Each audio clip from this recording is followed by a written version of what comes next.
Yeah.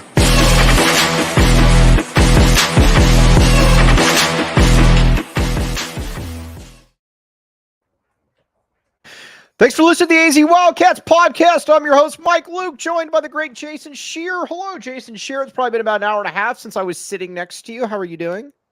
Greatest hour. Oh, no. What were you there for, like 20 minutes? Oh, no, that's not fair. That is not fair. I was there. We had a very good time, Jason Shear, and you were sad when I left. It's always a good time, Michael. Yeah, all right. We got a lot to get through this show. We're going to talk some Arizona football. We are going to talk some Arizona basketball. We have got a lot to get to on this show. Not only do we have a lot to get to on the show, but I say we get started. Let's talk a little bit of Arizona football first, because then we are going to get to some Arizona basketball, obviously. All right, with Arizona football, good vibes all the way around. It's hard to really tell. Speedy Luke was getting, my guy Fam was getting quite a little bit of burn out there. One thing that I think is very fair to say as well is that the tight end is definitely going to be utilized in this offense, Jason Shear.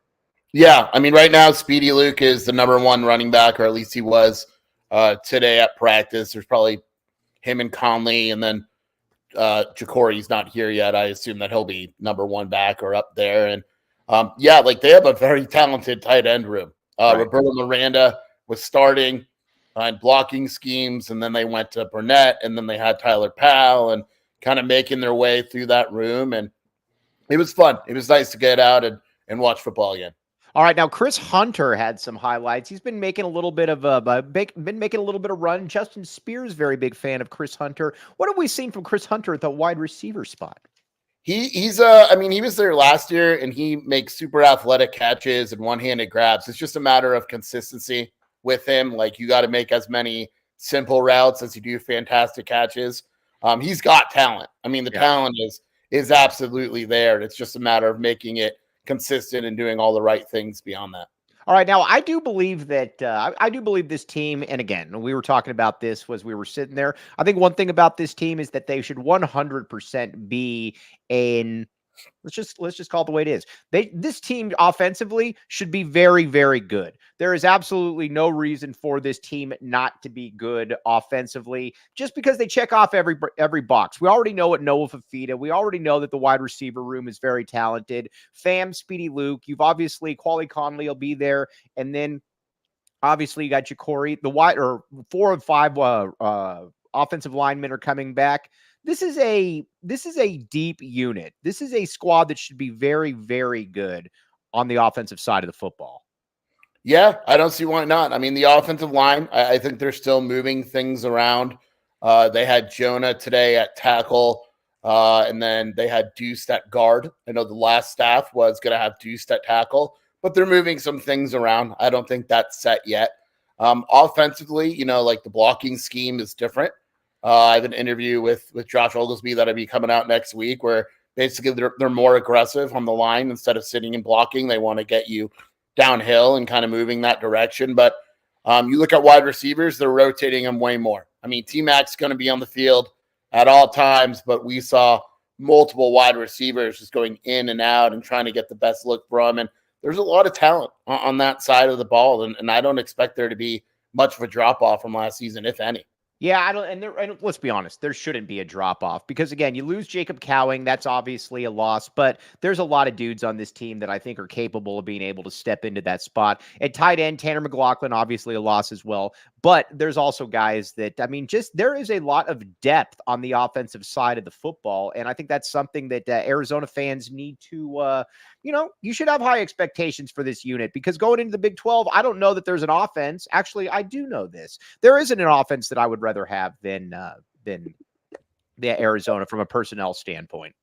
Yeah, I mean, look, it's you're not going to replace Tanner McLaughlin with one guy, but there's nothing to say you can't replace him with a few guys. You're probably not going to replace Jacob Cowing with one guy, but if Kevin Green puts up a really good year and a couple other guys have a good year, you're still matching the production, right? Right. And I think that's where Arizona has some depth. And Jed wasn't big on depth on the offensive side of the ball. Right. He basically didn't believe in it. Like, he played 2 running backs, maybe 3 in certain situations. And your wide receivers were your wide receivers, and Tanner was your tight end, and that was that. And it feels like maybe it's just the coaching staff getting a closer look at everyone, but it feels like that'll be different and they'll be rotating a little bit more. Right now, we're going to get back to the defensive side of the football a little bit later on. But defensively, it's going to be fascinating because, again, Tacario Davis, that's the one person that everybody's asking about. Tacario Davis has been fully active in everything. Listen, with the way the portal is, you can obviously get up and leave. But I think Tacario Davis is certainly giving this the college try to see how this works. And, you got to be optimistic about it. Yeah, I mean, Tacario said it too. He wanted to give this staff a chance. And if after spring he decides he doesn't like the coaching staff, he'll go to Washington. But it was a big deal for him not to transfer right away and to give this coaching staff a chance. And I'm sure Washington is on his butt and is going to make him another offer after the portal season when it opens again. And Arizona's going to have to hold on to him and all that. But I think it's admirable that he's giving Arizona a look. He's a very big part of the defense. And yeah, I mean, right with the portal, you can't say anyone's guaranteed to stay. You just don't know what's going to happen. You don't know what offer is going to come along. But right now, Tacario is an Arizona Wildcat. So far, so good. All right, now we're going to get back to some football, but now we need to talk a little bit of Arizona basketball. Let's talk about, first of all, let's talk a little bit about what happened against Clemson. There were some curious things. Now, again, a lot of people asking, you and I were talking about this, why in the world Umar Balla wasn't guarding PJ Hall? Well, we talked about it before the game, that was not going to necessarily be the plan. Umar, they did not love that matchup, but after a while, it certainly didn't feel like it worked out in Arizona's favor. There were a couple times, and Tommy has been on record as saying this, where they kind of over-scout an opponent. Mm-hmm. And, I think I like Ricardo Foy. I'm not blaming him. At the end of the day, Tommy Lloyd's the head coach. But there's a few times where Foy's kind of had a game plan where it's like something you would run at the NBA level, and it's like a little too fancy. Like, we're going to switch everything. We're going to do this. And at the end of the day, I just think it was too much, right? Yeah. Like, it just felt like you were overthinking it. Like, just go out and guard Clemson, right? Like, if Will Hall shoots and makes 5 of 7 threes, you kind of tip your hat, because I'd rather him do that than shoot over 6'7" Keyshawn Johnson with ease, right?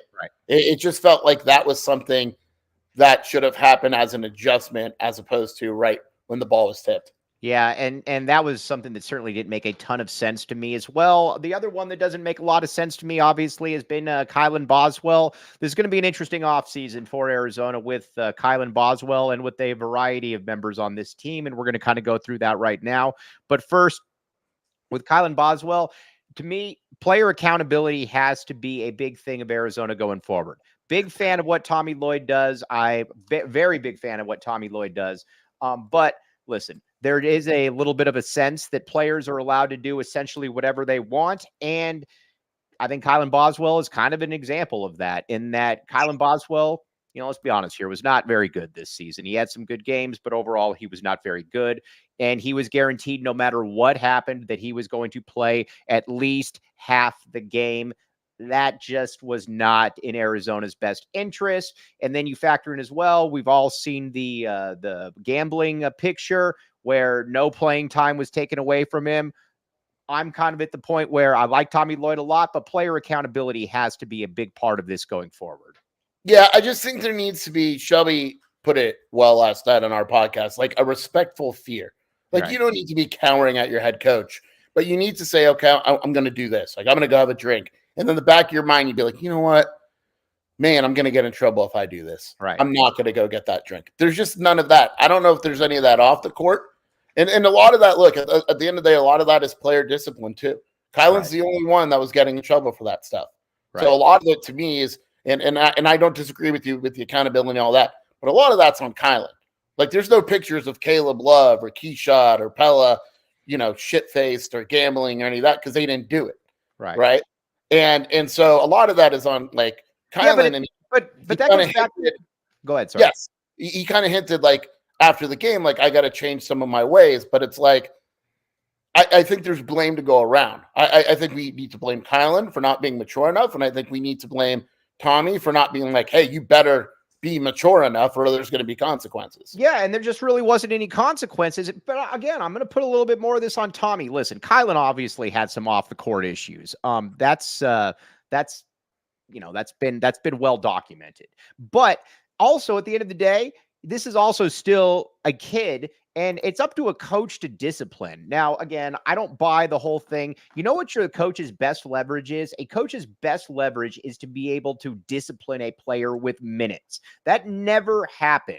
And so this whole thing about, well, don't worry, I really got to him behind the scenes. Well, no, not really. And on top of that, when it comes to on court play, Jaden Bradley, there is no world where Jaden Bradley should be playing only 3 more minutes in a tournament game than Boswell. That to me is just, all right, no matter what happens, we have to play the so-and-so player this amount of time. That to me just isn't good enough, Sheer. Yeah, we agree, Mike. You keep bringing it up, but we're on the same page. I know you're passionate about Jaden Bradley and Kylan Boswell. We're on the same page. Like, Kylan has a decision to make, and I think Arizona needs to give him that decision. If you want to come back, I'm cool with it, but you're not starting, and you're playing about 15 minutes. Let's call it the Kerr Kriisa offer, right? Right. And you can't do that bullshit. You can't get – sorry for my language. You can't get in trouble. You can't do any of that. Very short leash, right? Or I just think it's time for you to find another school. I think we know relatively soon. This week, I think that decision is made. And right now, again, things are fluid, blah, blah, blah. I would be slightly surprised if Kylan Boswell is on this team next season. Yes. All right. Now let's see the whole we got here starting with Kylan, and that didn't work. All right. Now let's talk a little bit about some of the players that are going to come that, could possibly come back and what this roster would look like for next year. First of all, Pelle Larsson and Caleb Love, they're not coming back. That's I would be stunned if they came back. Is that a fair assessment from you as well, Jason Shear? If who came back? Pelle Larsson or Caleb Love? I think Pelle, Caleb, and Umar are all gone.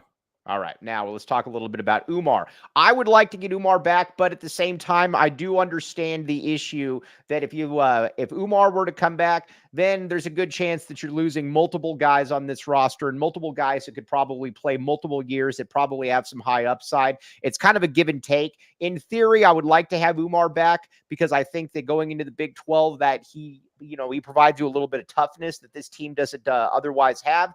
But I do understand that, you've got a Krivas, you got a Dylan Anderson. You're probably going to go out and try to get a really athletic power forward. I get it both ways. And, if it means 3 players as opposed to 1, I get it.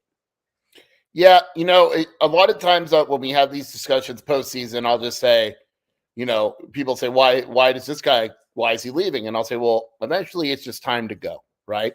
Like, why is Caleb Love leaving? He doesn't have an NBA career ahead of him. He's not getting drafted. And sometimes it's just time to go. Like Kerr Kriisa, it was time to go. For Umar, it feels like, and I would welcome Umar back with open arms. But hypothetically, if Umar comes back, you lose Krivas and Dylan Anderson and maybe one more front court player, or you can't get someone out of the portal. You got to make that choice. Is 1 year of Umar better than 3 years of Krivas and 3 years of Dylan Anderson and whoever else might be coming down the pipe? It's tough, right? Right. And so that's the decision that coaching staffs have to make. And that's why I think in a way it's tough to bring Umar back. Although Umar's one of my favorite players I've ever covered. He's awesome. Right. I think he's a very good player. Sure, he's got some issues, but he's strong, he's big, Big 12, all that. But at the end of the day, sometimes it's just kind of time to move on.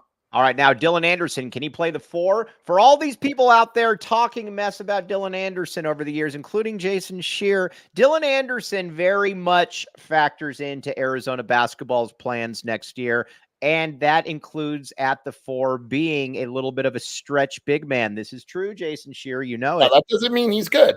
It means that they think he'll be good. Right. But yes, he is being treated like he will have a role next season. There is no doubt about it. I would assume he's a 4-man, right? Yeah, he's definitely going to play the 4. Yeah, he's not a 5. He's not a 5. Right. Look, we'll see, but they absolutely think that he will have some sort of role. All right, now let's move over to the perimeter a little bit, and then we're going to hop all the way around here. But with the perimeter as well, there's 2 guys that are guaranteed to start, or I would at least hope are guaranteed to start. First one is Jaden Bradley, obviously at the point guard spot. I would very, very much like to see Jaden Bradley start. And then KJ Lewis, both those dudes are guaranteed to start. And if they don't start, there is a massive problem. Something has gone wrong along the way. And then at that 2 guard, you got to imagine that it's going to be Joson Sanon unless they get somebody in the portal that is just really, really good. Yeah, that would be my guess. I think if you were to ask me the freshman most likely to contribute, it's Bryant and Sanon. I think Sanon is probably the most likely to start. It's not a guarantee, but when you look at talent and what Arizona needs next year, you lose Caleb Love, right? You lose your pure scorer. So you say, okay, who's that replacement? Freshman-wise, that's what Sanon is. I mean, he is a pure scorer off screens and all that, dribble handoffs. That's going to be the guy. He's probably not as big as him. Well, no, he is, but he is as big as him. The comparison I was given is Jacoby Walter. Like Arizona believes that he could be similar to a Jacoby Walter type. Right. Okay. Now let's talk a little bit. We're going to get to all these comments here because there are some very, very good comments in here. But first, got to pay some of the bills. The AZ lottery, Sheer. When you said you won the AZ lottery a while back, this is true. I win it every day I'm on with you, Mike. It's like winning. Yes, that is true. But you know what? Just like Jason Shear, the Arizona Lottery is for the people, by the people. It's not just about playing games and winning prizes. It's about giving back to the state and its communities. Visit azadventure.com for more information on how you can take an adventure for a chance to win $1 million in cash and Arizona travel prizes and some burros. Jason Shear, have you been to some burros before? I have not. I need to get out there. All right, some burros. You like it. I like it. Everybody else likes it. It's in Phoenix, but if you're having to go up to Phoenix, 20% off your order of up to $100 when you use code PHNX at checkout for the whole month at March. Available in restaurant, drive-through, and when you order online. Not available on third-party delivery. Visit someburros.com. Okay, now let's talk about some of these other guys. I very much like Philly B. Players like that, I think, are generally good for the team. It's going to be fascinating to see what. Oh, sorry. Let's go to some comments here. I was getting into a little bit of a okay. Let's see here. All right. Listen, this is with all due respect. Henry would not be better at the 4 than Dylan. Dylan is actually a pretty good 3-point shooter, and Dylan is just better than Henry. Sheer, you're not the biggest Dylan guy in the world, but Dylan is better. Last year, if there was a rotation, Dylan would have been ahead of Henry. We'll see what this year brings, but yes, if they had to burn a red shirt for someone to play, Dylan would have been ahead of Henry. Right. Now, Emmanuel Stephen. I like Emmanuel Stephen a great deal, James, a great deal. But people need to, I think, really understand on this one that this is still more of a Coloco type thing, and that is not a bad thing at all. There's nothing wrong with being, Christian Coloco 2.0, but you've got to think about being young. He has next to no offensive game whatsoever. Defensively, he's really good. He can block some shots, but this is going to be a developmental year. He's ranked where he is for a reason. I mean, look, he's 7 feet, 210 pounds. Right. Like, he's skinny. He needs to get stronger. I think he is talented. I think he will be a legitimately good college player. I would be surprised if as a freshman he comes in and plays any type of real minutes. Yeah, I'd be very surprised by that. I'd be pleasantly surprised, though. I mean, Sheer didn't think that KJ Lewis would play minutes, though, either. Let's talk about KJ Lewis. These are the players you need in the Big 12. You need KJ Lewis. You need Jaden Bradley. These are tough players. These are strong players. And again, these are guys that are not going to get pushed around. Honestly, thought that you should have seen more of KJ in that game against Clemson. And obviously, Jaden Bradley should have probably played more as well. I would have liked to have KJ against Princeton. Yeah. yes, exactly. I think we all would have.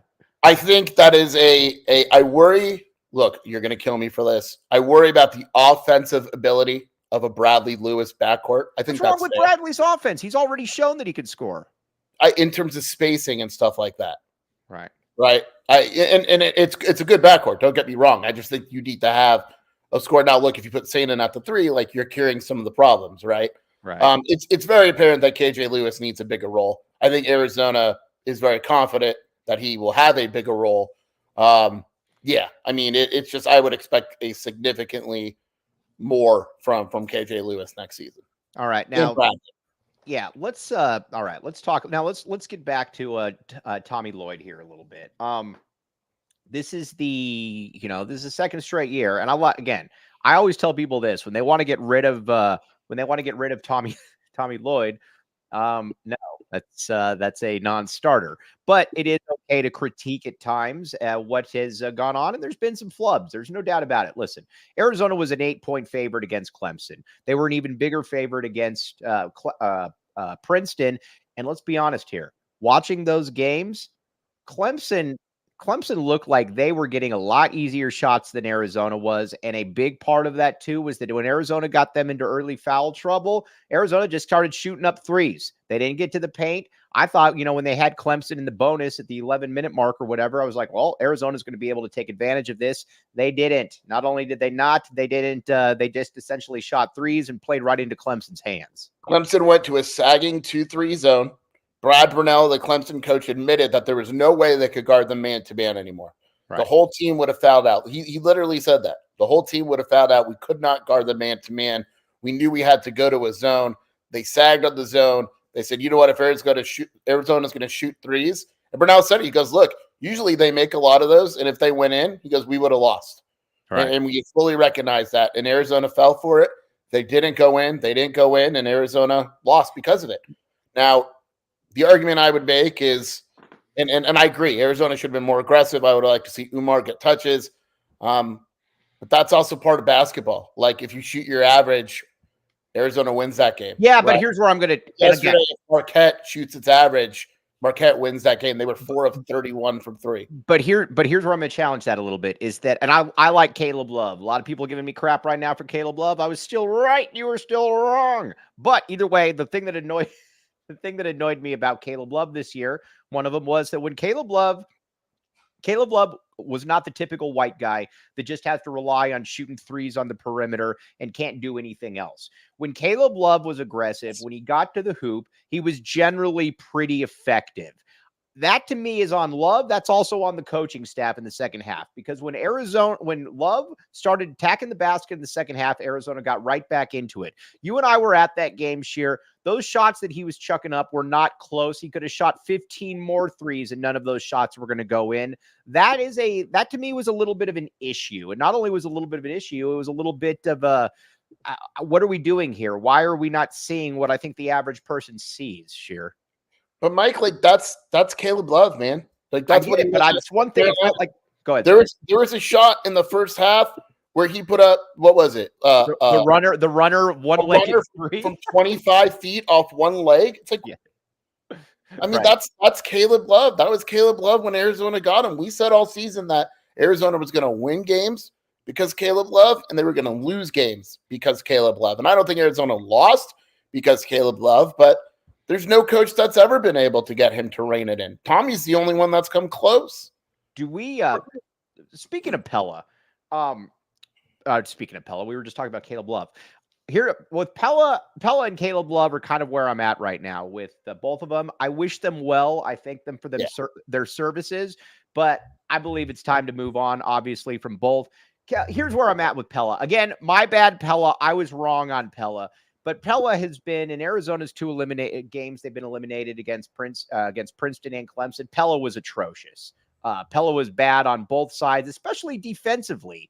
And he's a good player, but I think that there is something to be said for you need to have surefire NBA players at certain positions. And neither Caleb or Pella are one of those guys, no matter what Finkelstein says.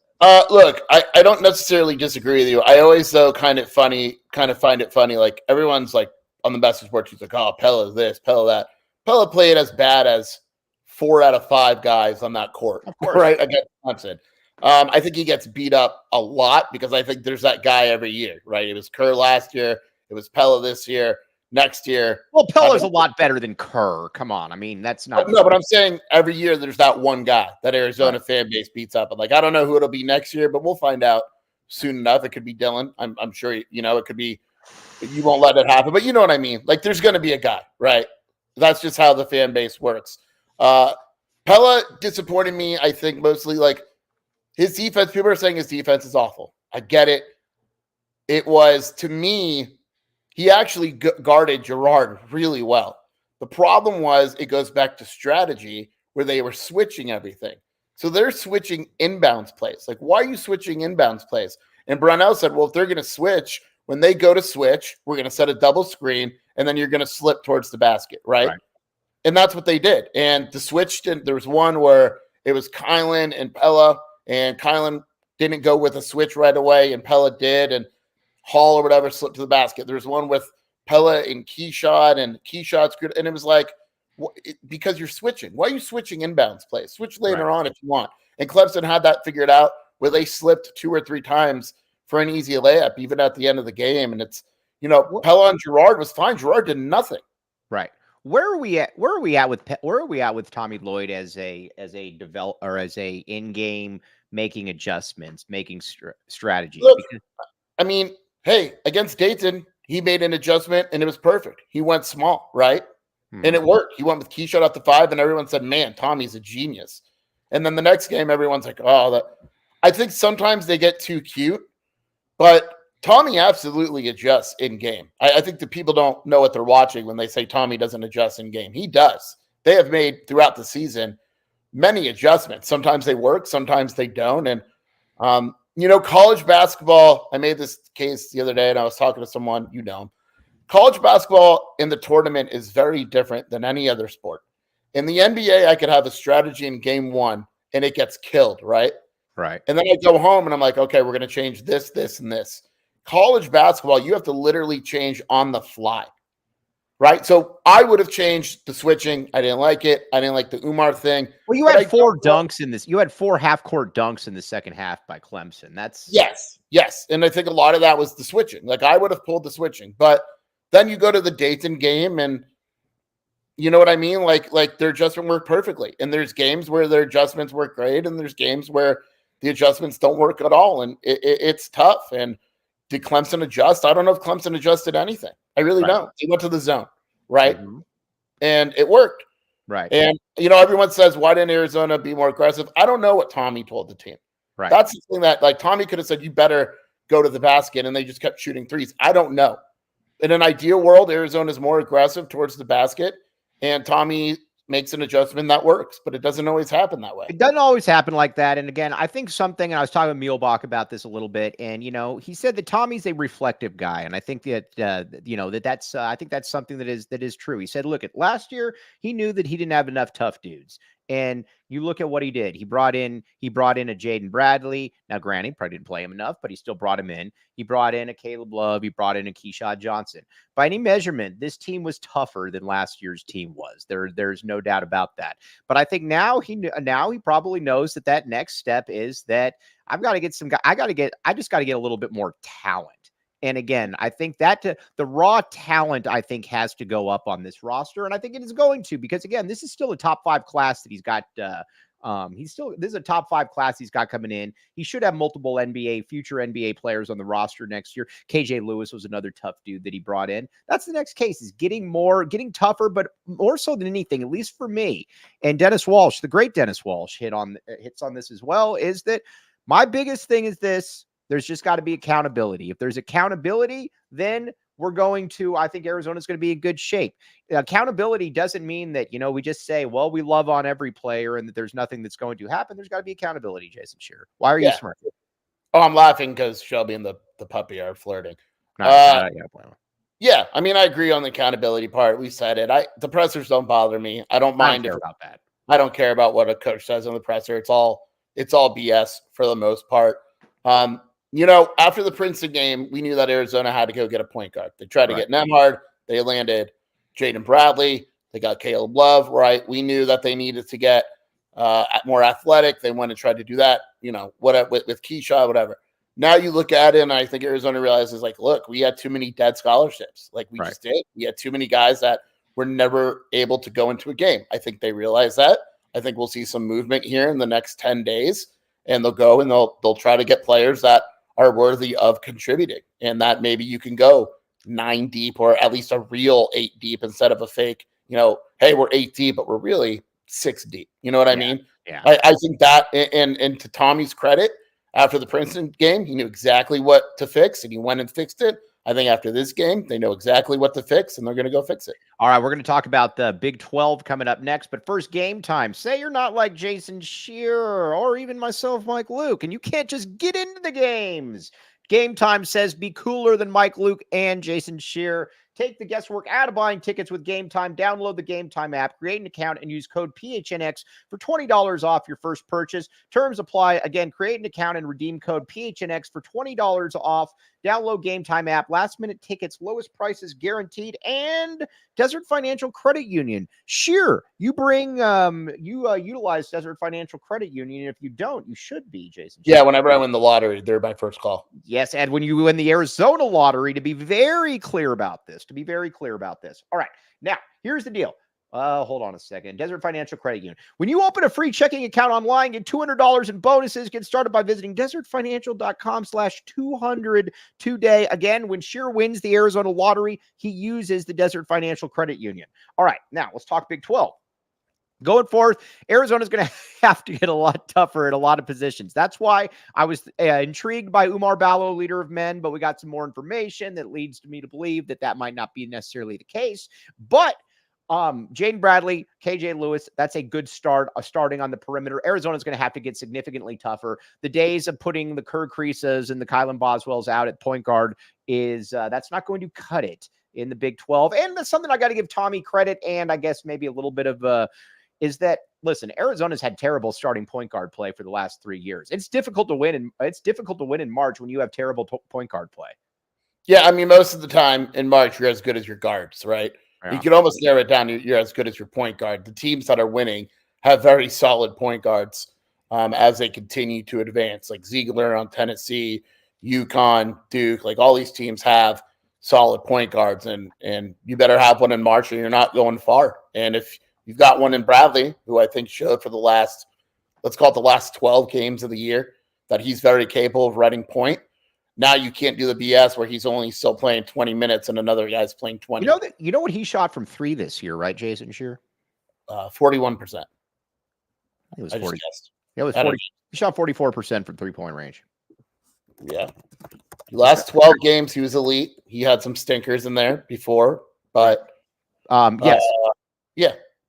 Kilroy, great point. Lithium, by the way, I might be at Bob Dobbs later if you want to get me a beer. The thing that I really like about Bradley, and you owe me 2 nights of drinking because of the mini Mamba references. The thing I really like about Bradley is that he's always contributing to something. Yes, that's what we like about Jaden Bradley. He's getting hands on ball, or I always. He is getting got his hands all over those balls, baby. He's got hands all over balls. He's, whatever. But I've never seen somebody that I am more confident when somebody is going at him in a 2-on-1 fast break that he is going to slap the ball away. He's very, very good at that. Yeah, he's handsy, right? Which is good. Like a lot of good defensive teams are handsy, and I will say he is elite at recognizing the ball when a shooter goes up and stripping him. And he got screwed in 2 calls in that Clemson game. Those were awful calls. By the way, and I'm not in no way, shape, or form am I blaming Arizona's loss for this. Those refs in that Clemson game, both ways, were awful. I mean, there was a play, I think Arizona was down 2, maybe 3, where Brogan texted us at the same time. The coaches were losing their mind. Hall was in the key for, I'm not exaggerating, 8 seconds. Right. And they're losing their minds. And then finally Arizona, or Clemson calls timeout. And then they're like, Bradley had multiple strips. They're calling fouls. It was just, reffing is so bad at the college level. It really is. It really is. And it is a thankless job, but it is very tough. But again, Big 12, Arizona has got. Why don't you become a college ref? Dude, I would be an amazing college ref. College ref. I've always felt that I'd be a good NBA GM. But I think as a college ref, that might have been my calling. We will see, though. I do ref men's rec league never game. Too late. What's that? It's never too late. All right, it's never too late. All right, now a couple other things, a couple other little house cleaning items. But the Big 12, Arizona's just going to have to get tougher. I think this is going to be good for Arizona, though. No more playing Oregon State, Washington, or Washington, Stanford, schools like that. Listen. If you bring it or you're not going to be able to play favorites in the Big 12. That's probably the best way I can put it. If you have a player out there on the court that clearly does not deserve to be out there on the court, you are going to get abused. I was laughing at that real quick before I answer that. Brad Town, can you put that comment up? Yeah. Where's Brad Town? There's a great video. Yeah, that video is terrible. It's been linked on the message board multiple times. Number one, the dude is screaming the entire two. Number 2, you'll like this, Mike. He suggested that Arizona should have gone under screens against Joe Girard. Under screens? Yeah. He said Arizona made a mistake because it by going over the screens, it drew them further out. It said no, that's wrong. So, he was very good on the Calipari one. Did you watch the Calipari one? No, I can't stand that dude. He just screams at you. Yeah, no, it was very good. I like it. But yeah, in the Big 12, there's no nights off. Like you better bring it or you're going to lose. And again, like I posted this earlier, I think Arizona realizes that the construction of the roster has to change in the Big 12. All right. Like you can't rely on just 6 guys and expect to win the Big 12. All right. Now, this is one thing. This is a big pet peeve of mine. I've always said this. If Mike reffed a Cronin game, UCLA would be the first school to run out of players. Correct. I have never understood any coach at any level that goes out of their way to piss off the officials. Listen, if there's a bad call, get on them. But guess what? Mike Luke, in his YMCA men's league reffing career, if a guy's an asshole to me throughout the game, guess what? If there's a 50-50 call, I enjoy getting under people's skin to begin with. That is the perfect opportunity if it's a 50-50 call. Mick Cronin, you suck. And that's all I want to say. I don't understand why college coaches why college refs, I'll get to this comment too, let college coaches talk like that. It's insane. Also on this comment, because I've seen a bunch of people posting it, Mark Few has made 2 Final Fours. And a national championship game. Right. Multiple Elite Eights. Like, what are we talking about? That was a narrative. You know what it is? That's a narrative that was probably applicable about 8 or 9 years ago. 41 NCAA tournament wins, 2 national title appearances, 2 Final Fours, 5 Elite Eights, 12 Sweet 16s. But that's not good enough. Like, what are we doing? We would take Gonzaga's. Yes, we would absolutely take Gonzaga. And another one by this, as crazy as Cronin is, he took a team with a roster that was none of his guys. And let's be honest, that roster had dogs on it. Steve Alford left him a full cupboard. Look at the difference now when Mick Cronin has his own players and when the Tommy Gunn had his own players. There really isn't a comparison. But what round did UCLA go to this year? Like, correct. That's what I'm saying. Nobody, guys. Mick Cronin sucks. Nobody wants Mick Cronin. Poop. Now, let's see here. Mike Croce. But there's going to be a lot of stuff. Jamari Phillips has been asked about. Here's where I'm at with Jamari Phillips. I like Jamari Phillips, but he hasn't really played in about 18 months. He had some transfer issues in different schools. I like the kid. I think the kid can play, but when you don't play for quite a while, it is an issue. And I think that's going to be something that's going to be interested to see what's going on. Yes. I would say this. I don't think Jamari Phillips is a bad basketball player by any means, but I think I would lower expectations for him upon arriving to Arizona, and then you could either be expectations met or pleasantly surprised. I think some people expecting him to play 25 minutes a game. That's not happening. Right. All right. Now let's talk about a little bit back to football here, because again, we're all over the place. Shearer is going. By the way, we're probably going to have some big news on Monday, and we're going to be coming on a little bit later. So mark your calendars, probably 4 or 5 somewhere in there, but we will definitely keep you up to date. But first, some Arizona football position battles that I'm very curious to see. That was a very, very good question. When it comes to that, the number 2 cornerback spot, I think is going to be very fascinating to see what happens there. I think that the defensive line is pretty much spoken for. The other linebacker spot next to a Jacob Manu, also going to be very curious as well, Jason Shearer. Yeah, Brandon Dorman's the backup. The only question is Arizona going to go out and get a 3rd scholarship quarterback? Because they only have 3 quarterbacks on the roster period. Defensive line, there's a couple battles there. Next to Jacob Manu, there's A. Brown, Comella. Which guy's it's gonna be one of those most likely. And then that second cornerback spot across from Dacario, G7 was the guy today. Maybe they go out in the offseason and land another one. That wouldn't surprise me at all.